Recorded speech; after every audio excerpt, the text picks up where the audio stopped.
તો ઉત્તરાખંડના દેહરાદૂનમાં વાદળ ફાટતા 50થી વધુ ગુજરાતી પ્રવાસીઓ અટવાયા।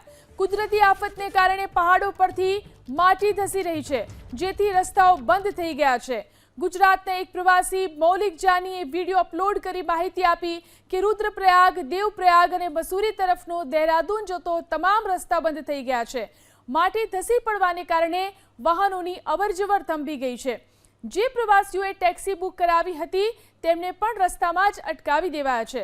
લોકોને 10 કિલોમીટર જેટલું અંતર પગપાળા કાપવું પડ્યું। જો કે કેટલાક સ્થળોએ સ્થાનિક લોકો જેસીબીની મદદથી કાટમાળ હટાવવાનો પ્રયાસ કરી રહ્યા છે। ગુજરાતી પ્રવાસીઓએ તાત્કાલિક મદદ માટે પણ અપીલ કરી છે।